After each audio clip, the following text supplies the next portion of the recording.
today's town hall to educate donors in Maryland. As indicated in the email notification about today's town hall, the town hall will be recorded, and the recording will be made available on the Secretary of State's website under the Charities tab. And by choosing to join the town hall, you are consenting to the recording. The content and presentation is provided for informational purposes only. It is not intended to be legal advice. Time is reserved at the end for questions, so if you have questions, you may find that they'll be answered during the course of the presentation. If not, you'll have time during the Q&A session at the end. You may place questions in the chat box. In order to prevent any confusion about the source of the response, we ask our participants not to respond to questions in the chat box. Someone on the Office of the Secretary of Staff will announce the questions in the chat box during the Q&A session. That is the question and answer session, and we'll respond to them at that time. Please, as we begin, please mute your microphones. You may keep your camera on if you'd like. We'd love to see your smiling faces. With me today is our Division Administrator, Michael Schlein, and some of our charity staff. So to kick off our town hall, allow me to introduce Mike Schlein. Mike? Hey, thanks, Kathy. Hope everybody's doing great today. Welcome to our town hall. Don't get stung by a scam, tips for donating wisely. So the Maryland law regarding charitable organizations and solicitation in Maryland is called the Maryland Solicitations Act. It's in the business regulation article of the annotated code of Maryland. And then there are regulations drawn from that are in the Code of Maryland regulations, and the citation right there for the regs, and Title VI of the business regulation article of the annotated code. So the Secretary of State, Secretary of State Wobensmith warns donors to watch out for possible scam charities and deceptive practices when donating. That's especially true coming into this holiday season, but it's really true all year, right? Charities are raising money all year, and you always want to do your research and make an educated decision on who you're going to donate to. And so charities, they have to register with the Secretary of State's office if they're raising money in Maryland for a charitable purpose. So any organization soliciting charitable contributions does need to register. They do. And you can check out who is and isn't registered using this search page on our website. And I know that's a long link if you don't get it written down. This, like Kathy said, this is being recorded, and this will get posted later. And this link, there's a direct link if you go to the Secretary of State's homepage and then go into the charity page. You can find a direct link to search charities that are registered. So there's a lot of things you want to ask when you're getting a solicitation made to you. Sometimes those solicitations are oral solicitations. In other words, you're talking to somebody, or maybe somebody calls you, or you're passing them by on the street and they ask you for a donation for some charitable purpose. Some are written. We're going to talk about both. And the thing we're doing here is talking about oral solicitations. What do you want to ask somebody if they're asking you to donate? And unless you're already familiar with and support that organization, no promise that you'll contribute. Don't promise that you'll contribute to its cause. Instead, ask certain questions of that person making that phone call or asking you. And first and foremost, is the charity registered with the Secretary of State? There's only one right answer, right? The answer is yes. They need to be registered if they're soliciting for that purpose. And anybody soliciting should know that, especially somebody making a phone call to you who may even be getting paid to do that. They should know that answer. The answer should be yes. And other questions to ask: what's the full name, address, and phone number of a charity? I realize that sounds like such a simple type of question, but tremendously important question. And this should be an easy answer, and any real hesitation could be a red flag there. But full name, address, and phone number, all information that you should be able to get if somebody wants you to donate to them. Located, who are they, and where can you call them if you want to call them? Do you work for the charity or are you a paid fundraiser? I mentioned about some folks that may be making these calls. They might be paid fundraisers. They might be getting paid to raise money for the organization. And it doesn't mean if they're getting paid that they're doing anything wrong, but it's a good question to know who's making that call or who's making that call on behalf of the charity. And that may or may not factor in your decision to donate, but a good question to ask, and one that the caller needs to be honest about if you ask them. For what purpose will my contribution be used? Again, sounds like such an easy question or a simple question. Why would I ask that? Well, it's not always clear when they're asking you for money what exactly they're going to use it for. Especially in an oral solicitation, people can say things that sounds great, but doesn't mean a whole lot of anything if you actually pay attention to the words. And if you're not clear on what it is exactly that money that you're being asked to donate will be used for, ask them, what purpose will my contribution be used for? Again, should be a straightforward answer. And is my contribution tax deductible? Another good question to ask. Many people give, you give out of the kindness of your heart, but it's good to have that tax deduction, right? The ability to write that donation off on your income taxes. So is my contribution tax deductible? If it's a 501c3 organization, the answer should be yes. But there are other types of organizations that may raise money from you where the donation is not tax deductible. And that may be okay. That they may be a real organization doing real charitable work, but maybe they have a different tax designation. But I think, that's a question. If you're donating and you're going to use that donation to write off on your taxes, you want to know the answer to this question, because if your contribution is not tax deductible, you can't write it off on your taxes. So what percentage of the total income does the charity spend on its purpose?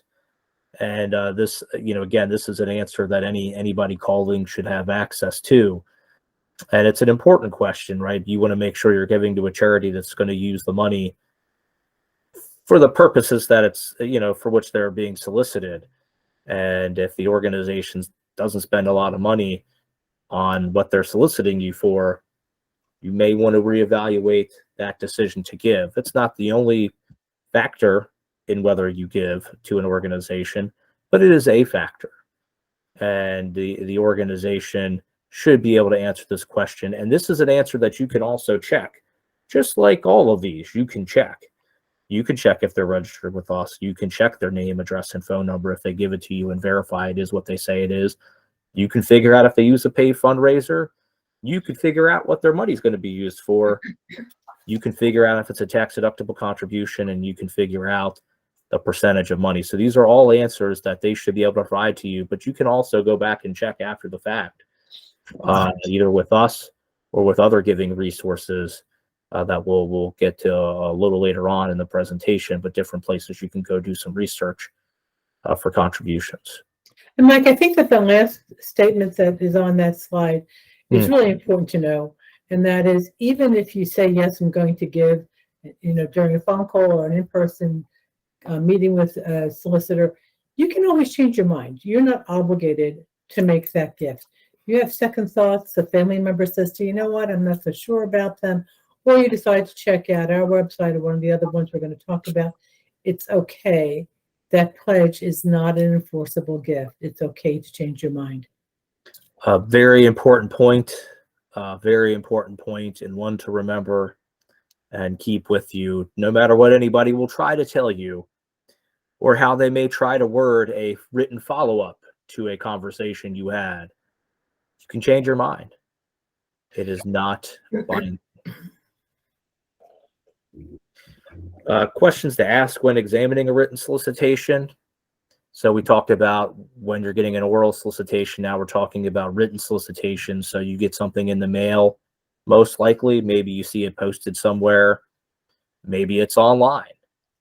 There's plenty of that online these days too. Give to this, give to that, right?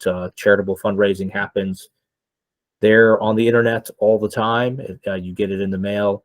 You get it by phone. You get it by email.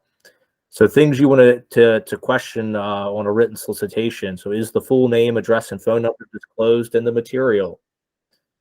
Again, seems like a simple question. Why wouldn't they disclose it? Well, They should disclose it. You should know exactly who you're giving to, where they're located, and where you can reach them by phone. They're not interested in telling you where they're located and how you can get a hold of them. Nah, maybe not a great idea to give, right? You want to know who you're giving to. For what purpose will my contribution be used? Again, does this written solicitation answer that question? It should.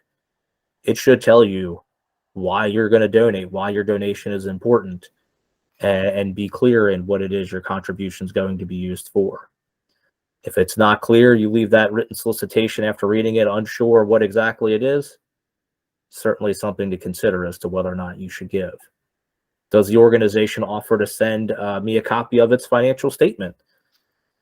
That should be in there. There's a disclosure statement that's required with a written solicitation, and that disclosure statement should invite you to get a copy of a financial statement from the charity or to get a copy of the financial statement from the Secretary of State's office. So that disclosure statement has to offer both. Where can you get it from the charity, and where can you get it, and how can you get it by contacting the Secretary of State's office? And is the appeal for contributions written in a way that appeals only to my emotions rather than to my intellect as well? And this is a big one, right? You choose who you're going to give to, more with your heart, right? You're going to choose a cause that's important to you, and that's what cause you're going to give to, one that touches you and means something to you. But you want to make the decision on who you're going to give your money to help that cause,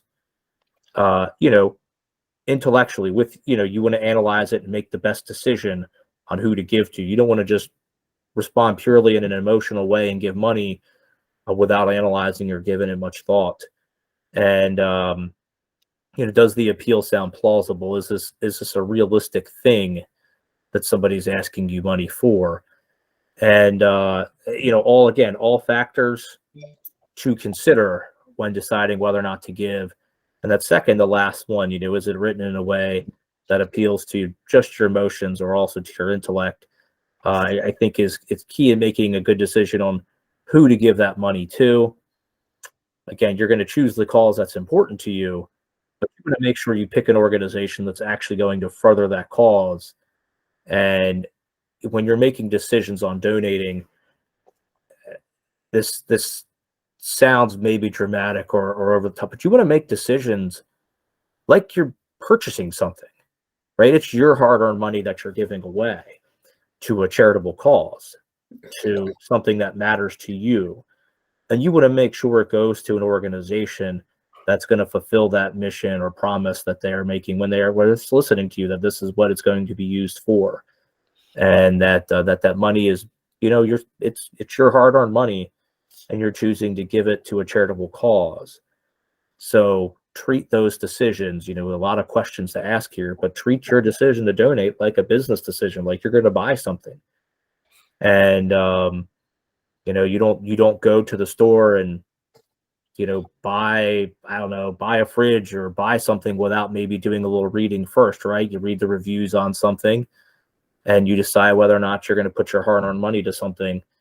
And, you want to treat a decision on who you're going to donate to, in the same way. You're going to give away your hard-earned money, maybe a little bit, maybe a lot, but you want to make sure it goes to a good organization or one that's going to do what you're hoping it does. So research before donating, that segues right into this next slide here. Do your homework. And this sounds or looks like a lot, but I promise you it's not. It's not that difficult to do a little research and at least vet the organization to some degree before giving. And you always want to research. You can check the Secretary of State's office. So for the database to determine if the charity is in compliance with the Maryland Solicitations Act. You can check info on our website about how much revenue is used for the charitable purpose, how much goes to fundraising and overhead and management expenses. And really know who you're giving to when you're doing the research. Some fundraisers and charities and scammers may use deceptive tactics to confuse you about their identity. We're going to talk a little bit about that here shortly. And in some instances, an organization may use a name similar to a well-known charity. it's trying to tag on to their goodwill that they've established as a reputable charity in an attempt to get people to give to them instead of to that organization. Never give in to pressure, right? Never feel pressured to donate. If you're being pressured into donating, you want to think twice before you decide to give, right? The immediate need, there's always an immediate need. You need your money now, now, now, now, now. They may need your money now. They may need it soon. They may need it for the future. But if they need your contributions, they'll understand that you want to check and make sure you're giving to an organization that's reputable. You can verify any of the claims that they have before you decide to give. And plan your giving. Decide how much you want to spend on charitable giving. Decide who you want to give to. Make sure it fits your priorities and values. Again, we talked about picking causes that are important to you, but also you need to budget that, right? You want to make sure you know how much you're going to give during the course of a month or a year, and how you're going to split that money up. I talked about treating it like a business decision on who you decide to donate to, similar in the sense of how much you're going to give and when you're going to give, when you're able to give, are all important things to consider. And, we talked about never giving into pressure. One of the very common tactics used by those that may be trying to scam you are the pressure tactics, the false sense of urgency to try to convince you to give them money quickly and without thinking about it, without double checking, without examining. And there's never a rush to donate. Take your time and research before donating. Always take your time. It is your hard-earned money you are choosing to help an organization with. Make sure you're giving it. Don't let somebody push you into doing something you're not comfortable with, you're not sure about, or you can't verify before you give. Mike, I think the other sort of unspoken truth here also is that when these charities are scamming folks, it really undermines the authenticity and the good work of really reputable charities who are doing an amazing amount of work in Maryland and beyond. So it's really worth taking those few minutes just to check them out, make sure the dollars are going where you intended them to go, whatever that cause. Right, and that's an important point to make too. We're talking about giving wisely, and we're talking about all these things to look out for. But that's really because we want you, we don't want you to not give. We just want you to give to good organizations that are going to do what you want with that money, that are going to accomplish that cause that's important to you. So we want that money to go to the good organizations. One of the things here, a common charity scam mentioned on the last slide, is using a reputable charity's name or a very similar one to lend credibility when they solicit donations. So a couple, one in particular comes to mind that we dealt with, and it was a cancer organization, and they used a name that was incredibly similar to a reputable national cancer organization, and they use similar wording, they use similar appeals, they use a very similar name, and sometimes these names are the difference between, you might be American Cancer Society, Cancer Society of America, Society of American Cancer, like all very similar sounding, right? They all sound very similar. But what you want to do is make sure that you're giving to the right one, and check the name, but check the name against, who's registered with us. See which organization is the one you think it is, right? If you get a name and you look them up and they're brand new, there's not a lot of information on them, and you're thinking, oh wait, I thought it's the American Cancer Society or something that's, they've been around forever, and but you look at them, there's not a lot of information that you can find. Well, maybe it's not the right one that you're intending to give to. So pay close attention to the name.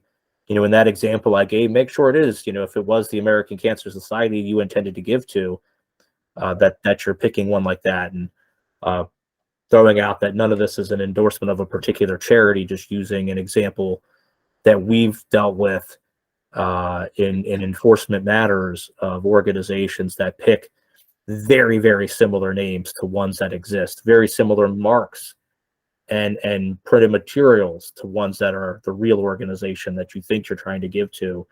And one of the things that happened in this one particular case I'm thinking of is some organizations actually wrote out the check, or some people wrote out the check to give to the national organization, but they sent it to the charity with a look-alike or sound-alike name, and instead of the actual organization they intended to give. And they had no idea. The name was so similar, and the pitch was so similar that they really thought that they were giving to, this national cancer organization. And that organization that wasn't the National Cancer Organization took those checks and cashed them. And so be very aware. Common names, do the research. Again, we talked about ask their name, ask their address, ask their phone number, right? And this is a good reason why, because you can go check that and go, okay, is this the charity that I think it is? Or is it not? What's their name exactly? Where are they located exactly? So that you can find out, is it the one that you're intending to give to? Or is this another organization that's, a look-alike that or sound alike that isn't really your intention? And protecting our data, one more common scam. I thought it was on another slide, but so there was a multi-state enforcement effort. Again, thinking of cancer charities, and where you had organizations that they raised a lot of money, but they made promises about what they were going to do, very specific promises about what they were going to do with money, what they were going to give to cancer patients or help them with treatments or pay for medical care. And as states dug down on that further and further and further, they realized not a whole heck of a lot went to help people with cancer. And so they used good names. They were real organizations. They just didn't do a whole lot with the money they got other than line pockets. And, talking about doing research, some of this information's out there. Some of it's harder to dig through, but it's important to pay attention and ask questions and not avoid all those tactics that we talked about on that prior slide, especially the pressure tactics, because they're common in organizations of this manner. And, talking about other sound-alike names, a lot of organizations, in the public safety spectrum as well, organizations that purport to help your local police or firefighters, ask what their name is. It's not always your local volunteer fire department that's calling you. It may be an organization located in a whole other state. They might help local firefighters, but they're probably not helping your local firefighters. And it's important to, again, ask who they are, ask where they're located, ask for a phone number, because they may not be who you think they are. If you do not specifically ask them, their solicitation may be said in a way that makes you think that they're your local fire company or your local FOP or something like that, when they're not. Mike, you've raised so many great points. Thanks so much for sharing them. We actually very much encourage charitable giving. Mm-hmm. And the whole point of this is to make sure that you don't get caught in a scam, right? So these folks, as Mike just said, these scam artists are out there. They're ready to fleece you and line their own pockets with, the donations that you thought was going to go to a really important charitable purpose that you believe in. So just check them out. Make sure that you're giving to the organization that you intend to give to, and that you don't get caught in a scam. Right. Exactly. We do want you to give. Cannot stress that enough. But so we want that money to go to the good organizations or who you actually intended to go to. Exactly. Protecting your data as a donor. Things you can ask about. Ask how your personal data is handled, or check the website for a privacy policy. Check for options that allow you to give anonymously or to opt out of data sharing if those exist. There are times where scammers will pose as charities to get bank info or credit card numbers, etc. Take steps to protect your financial information. A few things you can look out for and do to prevent this from happening. Don't give using a gift card or a wire transfer, right? Once that money's gone, it's gone. In those scenarios, if you wire money to somebody, it's gone. If you purchase a gift card and donate that gift card, it's not as easy to track who actually used that gift card or where exactly it went, right? It's given and it's gone. Be wary of giving credit card or bank info to a fundraiser who calls, right? If you don't know who's calling you, don't give them your credit card. Don't give them your bank information, right? If you don't know who's on the phone with you, don't want to hand that information out because you don't know what charge is going to end up there once that person's in possession of your credit card information or your bank info. You don't want people charging stuff to your card erroneously. You don't want money disappearing from a bank account.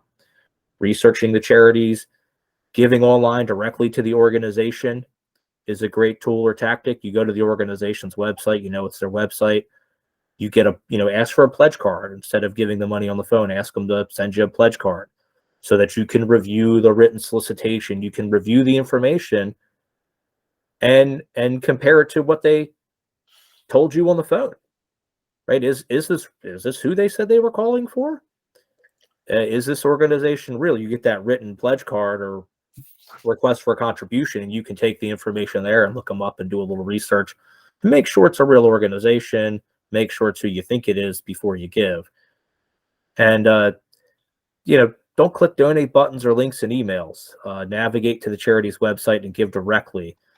There are plenty of emails. Everybody's heard the term phishing, I think, by now. Phishing with a PH, right? Email sent to you with an attempt to get you to click on something and maybe unknowingly provide your password or login information to a bogus website that is impersonating a legitimate one. And there are a bunch of tips for that. And I encourage anybody to, that isn't too familiar with phishing and different tactics of phishing and getting people to click on links and unknowingly give information to do a little reading on it. But some of the very common things, right? There's a link, say click here to log into your bank info, and you'll think it's your bank, and you'll click on the link, and it's not your bank. And one easy tip is holding your cursor over top of the link, and the link, the wording from the link will pop up in a little pop-up box usually, and you can see, is this actually my bank, or is this just some random website with a bunch of letters and numbers? And it's not actually my bank. But check, right? Always check your email. Again, what am I getting? What am I getting asked to pay? Versus what, I use the bank and not a charity as an example because that's an easy financial scam that people try to pull all the time. If I had $1 for every bank account I didn't know I had that somebody tried to email me to give me my password and login information, I'd have a lot of money. I didn't know I had so many accounts. I get so many, phishing attempts by email trying to get you to log into something that you don't even have, or that looks like something you have but isn't. And the same. You're exactly right. And those phishing emails, also those scam emails that are asking for gift cards, it's not typically how a charity will raise money. So always those are big red flags. I would just say, in the event that we have any charities on the call, this town hall is really targeting donors, but any charities who may be on the call, please check out our last month's town hall on cybersecurity. And so that there are some tips in there for you. We have one last month, and then last year also we have one in honor of International Charity Fraud Awareness Week. So there are some tips in there about how you can protect your charities, because you too may become the victims of these scam artists, as Mike had just indicated in some of his stories. Yep. And just some more information, right? Who's asking to make the donation, right? We talked about asking questions. If a telemarketer, somebody makes a phone call to you, is unable to answer some of the basic questions, big red flag. Could be fraud, could be misleading. Maybe it's not. Maybe just somebody that's not very good at making phone calls. But it's certainly a red flag. And reputable charities, they're not going to object to providing the most basic information about their mission. So you always should ask questions. And here's a few, more good ones to ask. What's the charity's purpose? They should know the mission of the organization they're calling and collecting money about. How much of that donation goes to the charitable cause? This is, kind of a different way of asking what percentage of total revenue goes to the charitable purpose. But how much money is going to the charitable cause? How much of this donation, if I give $10, how much is actually making it to the cause that I'm trying to support? And make sure it's a level or a number you're comfortable with. And again, you can verify by looking at their registration information posted on our website, by looking at their 990 or other various researching options that are out there for charitable giving. And one other question, and I don't know if people ask this a lot, but it's a great question, is how does my donation benefit the community? Where does this charity perform its activities? Donors can make an informed decision about that. Are you going to give to a local charity? Or do you want to give to a national organization? Do you want to give to an international organization, right? Maybe I want to support a local nonprofit. Maybe my passion is helping, internationally in different areas of need. Maybe there's a national issue that I'm interested in that I want to give to and support. So how is that donation going to benefit the community, whether that community is your local one or an international community or just nationally here in the US? How's it going to benefit? All things to consider when making a donation. So if you suspect a charity scam or other deceptive practices, you can actually file a complaint with our office and let us know, hey, I think I'm the victim of a scam, and I got this solicitation and they want me to do X, Y, and Z. Hilariously enough, right on cue, I'm getting a spam phone call to my personal phone. The timing couldn't be better. And so that it's out there. It happens all the time. And you want to be aware. And again, asking questions. Questions are good to ask. And they should be able to be answered. So different tricks. Again, you talked about some of this stuff a little earlier. Not all of it, though, right? Don't let anybody rush you into making a donation. No hurry. Some people will try to trick you into paying them by thanking you for a donation you never made. Oh, yeah, thanks for giving last year. Thanks for supporting us last year. We appreciate it. We're calling to support, for your support again. Well, did you give to them last year? That's something you want to think about. You want to know, if somebody calls you and says thanks, and, that you may have, and you probably will remember, maybe you'll remember, or you may not have. But that's something you can verify as to whether or not you gave to them last year. And if you didn't give to them and they're thanking you for their gift, it may just be a trick to try to make you think you have, so you'll give again without thinking twice about it. Scammers can change caller IDs to make it look like they're calling from a local area code. Very common trick or trait. So, again, asking their name and their address and their phone number. And then you can go and cross-reference that against the information that's publicly available to see if that's them, and if they were being straight with you about who they are and where they're located.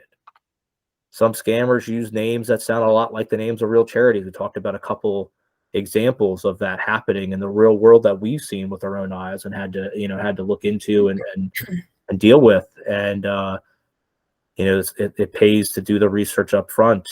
And scammers, they make a lot of vague or sentimental claims, but sometimes they're not going to give any specifics about how your donation will be used. And we talked about this in a little different way earlier. They say a lot of words and it doesn't mean a whole lot of anything. What are they actually doing with that money? And if it doesn't make sense to you, definitely a factor in whether or not you want to give. Bogus organizations may claim that your donation is tax deductible when it's not. You can ask, but that's also, again, that's verifiable. You can verify whether or not the donation is a tax deductible contribution. Guaranteeing sweepstakes winnings in exchange for a donation. It's not just a scam. It's illegal. You can't do it. You can't promise somebody if they donate that they're going to win. That's not how it works. And if you see any red flags, or if you're not sure about how our charity will use your donation, consider giving to a different charity. Many, many, many worthy organizations out there who will use your donation wisely and as advertised and as solicited. Many good organizations out there. We want you to give to them. And report scams to the FTC, ftc.gov/complaint. Find your local state charity regulator, nasconet.org, and report it to them. If you're in Maryland, you report it to us. But if you're not in Maryland, or you're in Maryland, but you also, maybe it's a national organization, you want to report it to the FTC. These are good places to look to find that information, to find out who the regulators of the state are that you're interested in reporting a potential charity scam to. And share any information you have. If you have the name of the fundraiser, the phone number, what your caller ID said, what the fundraiser said, all of that's helpful. It may not seem like a big deal, or a couple words here, a couple words there, but it can matter. And so make sure you relay that information if you're going to file a complaint.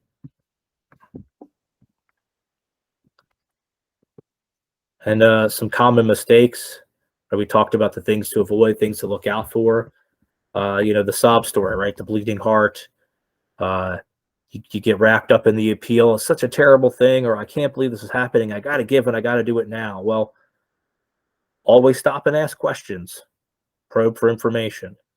If you don't know who this charity is and they're telling you about some great emergency you've never heard of, or even if you heard of it, but you've never heard of the charity, you've heard of the emergency or the issue, stop and ask questions. Don't fall victim to the sob story.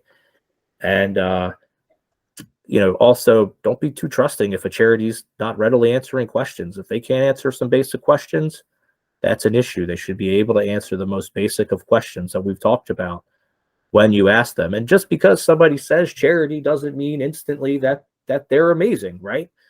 That's why we talk about doing our research. All charities, they're all a little different in their own ways, and some are more efficient than others. Some do more specific work than others that maybe you're more interested in. Some maybe do broader work. Some do things about different causes, right? But just because somebody says charity doesn't mean it's instant trust, right? Do your homework and check, make sure they're a reputable charity, make sure they can answer those basic questions. And also the smooth talker. Charities promising to send you information after you give a donation on the spot. Nope. If you want that information, get it before you give. And they should be able to give it to you before you give. Should not be an issue. They want your donation. They'll let you look at some information so you can review it and evaluate it and make a determination on whether or not to give. And being caught up in the moment, not verifying if the charity's authentic. Some folks are just smooth talkers. They're great at selling you something. And it's sometimes hard to realize when that's even happening in a moment. But when it comes to charitable organizations, you can do the research. You can stop and check and ask, and or look them up and decide to give to them directly later. Those tools are available to you. And you're so right, Mike, because some of these smooth talkers are very charismatic and very dynamic, and so they just lure you right into the conversation, and you're like putty in their hands. Right. So it's okay to take a breath and say, thanks so much for the information. I need to do my research and I'll make my decision. It's okay to say that. Yep. And the last one, this is another important one. Don't feel intimidated because somebody at the door is wearing a uniform or what looks like a uniform, or the charity on the phone indicates they're with law enforcement. It may be a public safety calls they're soliciting for. That may be true, but you don't have to give to them just because they say they're with your fire company, or maybe it's helping your local law enforcement department or something like that. It's not an obligation to give. You don't have to give. It's a charitable organization that they're raising money for. It's a nonprofit that they're raising money for, or public safety organization they're raising money for, right? You're not obligated to give. You're not going to lose services because you don't give to your local fire department, in the sense that, oh, so-and-so at this address didn't give. we're not going to show up at their door. It's not how it works. If you can give, you give. And if you can't, you don't. And don't be intimidated just because somebody says they're with law enforcement or maybe a local fire company and you feel like you have to, you don't have to. And anytime somebody says, well, if you don't give, we're not going to do X, Y, and Z for you. Well, that's not how policing and firefighting works, right? Law enforcement, public safety organizations, they provide services to the community. And, if anybody's trying to threaten you or intimidate you into giving, they're either not doing what the organization wanted them to do when they're raising money, or they're not even with them, or maybe they're impersonating somebody altogether. Maybe it's a scam, but either way, not something that's worthy of your time and money, if that's the case. So recognizing some more red flags, being suspicious of any charity that won't answer your questions. Ask those questions, right? Ask them and be suspicious of anybody who will not or cannot answer them. And also helping you decide whether or not a charity is worthy, right? Did the organization refuse to send you written material or financial information? If you asked for it to be sent, they should be happy to send it to get your donation. Did the solicitor offer to send a person to collect your contribution? Yeah, red flag there, right? Why do you have to send somebody to my door to come get it? And, maybe there's a good reason, right? Maybe you're donating clothing or somebody's coming out to pick up that. But if you're just, writing a check, you can drop that in the mail. You could go online to their website and donate online through their website. Nobody has to come to your door to get it. And so a red flag to look out for there. And did the charity send you an invoice or statement that indicates a payment due for a contribution you never pledged? We talked about the charity saying, thanks for your donation before, when you maybe haven't given before. Well, same tactic here. They send you something that looks almost like a bill, right? Almost like an invoice that you have to pay. And it may even be worded in a way to make you think it's that. But you may have never even pledged to begin with. And even if you pledged, you can change your mind, right? We Kathy talked about that earlier. Assistant Secretary Smith, said it, clear. You can change your mind. You don't have to give. You made a pledge. That pledge is not enforceable. And if you decide you don't want to give after the fact and you don't end up giving, that's fine. And they cannot tell you you have to. And so be leery of anything that says you have to, and be leery of anything that says you pledge. If you don't remember making that pledge, you may not have made that pledge. It's possible. It happens. Does the organization's name and logo closely resemble another charity with a similar purpose? We talked about those examples earlier. And, most folks said, oh, okay, this is that organization that I wanted to give to. And then come to find out it's not, and it never was. So organizations sometimes do use those tactics with names and logos in hopes that, if you've ever played a game where you try to guess which company's logo or something is the right one, and you look at two of them, they look so close that you can't tell which one's right and not. That happens sometimes, and that's on purpose sometimes by organizations that are trying to get your donation by making you think they're somebody that they're not. So a few more tips on giving wisely here. Be careful how you pay. It's a big one. Be careful how you pay. If somebody wants donations in cash or by gift card or wiring money, don't. That is scammers are big on asking you to pay that way. Why is that? Because you can't track it or trace it, right? You give cash, it's gone. You purchase a gift card and give it to somebody, it's gone. You don't know what they're going to use it on, or if they're just going to use it on themselves. You wire money, once they get it, it's gone. And so those are ways of giving, but they aren't ways that can help you make sure you give it to a reputable organization. And to be safer, you can pay by credit card or check. You give to a charity online these days, you're going to pay by credit card, right? Maybe e-check or something, but that's up to the charity. But you're going to pay by credit card if you donate online, and you can see it. It shows up on your credit card statement who you made the donation to. You can verify that's the organization if you need to. You write a check, right? They can cash your check. And you know who cashed your check, because when your check gets cashed, it goes back to your bank, and you can look at it later if you want and make sure who actually cashed it. And it's a good practice to keep records of all donations. Review your statements closely to make sure you're not only charged the amount you agreed to donate, and that you're not signed up to make a recurring donation. And well, Mike, that's a lot of work. Well, if you give, especially if you give a lot to where you have a hard time remembering everybody you gave to or who you may have pledged to, it's a good tool and a good tactic to stay organized, and also to make sure that the people that you did pledge to and you want to give to are in fact those that you're getting maybe a request for a donation from, or those that you're actually giving to. And also important to make sure it's not a recurring donation. In other words, you agree to donate on a recurring basis, maybe once a month. And make sure if you're doing that, that you've actually agreed to do that. And if you don't want to do that, make sure you're not agreeing to do that. And before clicking on a link to a donate online, make sure you know who's receiving your donation. There's some information about donating through an online giving portal, and that's very helpful. And I'll make sure we get that shared in the chat box too here. So more tips for giving online, how to give wisely. The Marylanders can visit the Attorney General's office. They have Consumer Protection Division publication called The Consumer's Edge Charitable Giving Tips. And the Secretary of State has an information. You can search Charities to see if they're registered. And we also have information on donor education on our website that donors can access. And it also has a bunch of links to information, including this one on this last page about donating through an online giving portal, where you can go directly to that page. A lot of good FTC information out there that we have linked on our website. And the Attorney General and us both have information on giving wisely and giving tips. Other organizations that can help you research charities.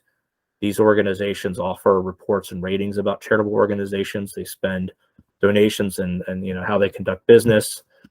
VBB Wise Giving Alliance, Charity Navigator, Charity Watch, GuideStar, and the IRS's tax exempt organization search. We talked about finding whether or not a donation is tax deductible. You can verify that using the tax exempt organization search that the IRS has. And any of these other resources up there, they're just listed in alphabetical order, but they're all charity rating type of services where you can go do some reading and research on charitable organizations that you're interested in giving to. And they rate them all, they all rate them a little differently. And but it's good to check them all, and see how they rate the organization you're interested in, and see if what they're saying matches, what you're trying to do in giving to that organization.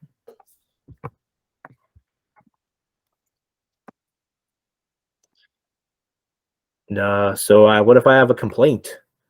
There's this email address here.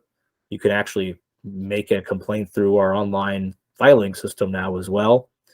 But this is the contact information for filing a complaint. So if you get what seems like a scam solicitation, send it our way.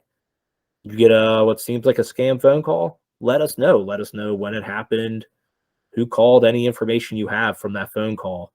That's all helpful to us, right? The more information you're able to provide, the better we are able to figure out who exactly it is, and whether or not it is in fact a scam.